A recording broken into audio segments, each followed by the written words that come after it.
ಈ ಬಾರಿ ಬಳುಕುಂಜೆ ಕಬ್ಬು ಬೆಳೆಗಾರರು ಫುಲ್ ಖುಷಿಯಾಗಿದ್ದಾರೆ. ಕೊರೋನಾ ಆತಂಕದ ನಡುವೆಯೂ ಬೆಳೆದ ಎಲ್ಲಾ ಕಬ್ಬು ಉತ್ತಮ ಬೆಲೆಗೆ ಮಾರಾಟವಾಗಿದೆ. ಈ ಕುರಿತ ಒಂದು ವರದಿ ಇಲ್ಲಿದೆ.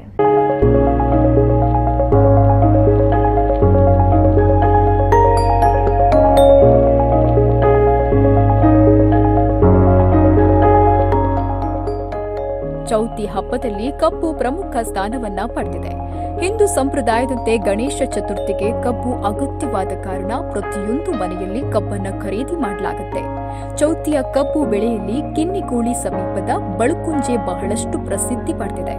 ಚೌತಿ ಹಬ್ಬಕ್ಕೆ ದಕ್ಷಿಣ ಕನ್ನಡ, ಉಡುಪಿ ಜಿಲ್ಲೆಗೆ 90% ಕಬ್ಬು ಬಳುಕುಂಜೆಯಿಂದ ಸರಬರಾಜಾಗುತ್ತೆ.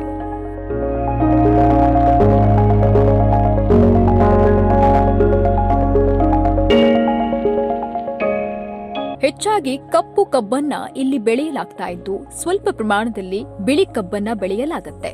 ಕಳೆದ ಹಲವಾರು ವರ್ಷಗಳಿಂದ ಬಳುಕುಂಜೆಯಲ್ಲಿ ಚೌತಿ ಮತ್ತು ಕ್ರೈಸ್ತ ಬಾಂಧವರ ತೆನೆ ಹಬ್ಬಕ್ಕಾಗಿ ರೈತರು ಕಬ್ಬು ಬೆಳೀತಾ ಇದ್ದು, ಈ ಬಾರಿಯೂ ಸುಮಾರು 54ಕ್ಕಿಂತ ಹೆಚ್ಚಿನ ರೈತರು ಸುಮಾರು 2 ಲಕ್ಷದಷ್ಟು ಕಬ್ಬನ್ನ ಬೆಳೆದಿದ್ದಾರೆ. ಇಲ್ಲಿನ ಜಮೀನಿನಲ್ಲಿ ಕಪ್ಪು ಹೊಯ್ಗೆ ಮಣ್ಣು ಇರೋದ್ರಿಂದ ಇದು ಕಬ್ಬು ಬೆಳೆಗೆ ಉತ್ತಮವಾಗಿದ್ದು, ಹೇರಳವಾಗಿ ಕಬ್ಬನ್ನ ಬೆಳೆಯಬಹುದಾಗಿದೆ. ಬಳುಕುಂಜೆ ಸುಮಾರು ಒಂದು 25 ವರ್ಷದಿಂದ ಕಬ್ಬು ನೆಡ್ತಾ ಇದ್ದೇನೆ.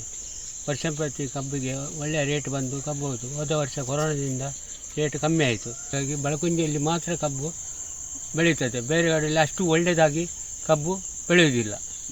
ಈ ಬಾರಿ ತೆನೆ ಹಬ್ಬ ಮತ್ತು ಚೌತಿ ಹಬ್ಬ 2 ದಿನಗಳ ಅಂತರದಲ್ಲಿ ಬಂದಿರೋದ್ರಿಂದ ಕಬ್ಬಿಗೆ ಸಾಕಷ್ಟು ಬೇಡಿಕೆ ಬಂದಿದೆ. ಈ ಬಾರಿ ಬಳುಕುಂಜೆಯ ಎಲ್ಲಾ ಕಬ್ಬು ಬೆಳೆಗಾರರು ಒಟ್ಟಾಗಿ ಕಬ್ಬು ಬೆಳೆಗಾರರ ಸಂಘವನ್ನ ರಚಿಸಿದ್ದು, ಒಂದು ಕಬ್ಬಿನ ಬೆಲೆ 25 ರೂಪಾಯಿಗಿಂತ ಕಡಿಮೆಗೆ ಮಾರಾಟವಾಗದಂತೆ ನಿರ್ಣಯಿಸಲಾಗಿದೆ. ಈ ಮೂಲಕ ಕಬ್ಬು ಬೆಳೆಗಾರರಿಗೆ ನಷ್ಟ ಆಗುವುದನ್ನು ತಡೆಹಿಡಿಯಲಾಗಿದೆ.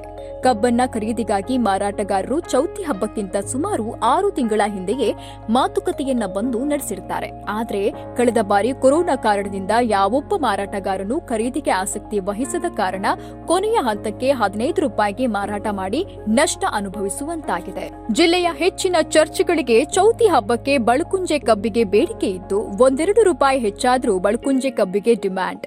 ಮಂಗಳೂರು, ಉಡುಪಿ, ಬಂಟ್ವಾಳ, ಪುತ್ತೂರು, ಸುರತ್ಕಲ್ ಮತ್ತಿತರ ಕಡೆಗಳಿಗೆ ಕಬ್ಬು ಸರಬರಾಜಾಗ್ತಾ ಇದ್ದು, ಬಂಟ್ವಾಳ, ಕಡಬ, ನೆಲ್ಯಾಡಿ, ನಕ್ರೆ, ಅಜಕ್ಕಾರು ಮತ್ತಿತರ ಸುಮಾರು 25ಕ್ಕಿಂತಲೂ ಹೆಚ್ಚಿನ ಚರ್ಚ್ಗಳಿಗೆ ಈ ಬಾರಿ ಕಬ್ಬನ್ನ ಸರಬರಾಜು ಮಾಡಲಾಗ್ತಿದೆ.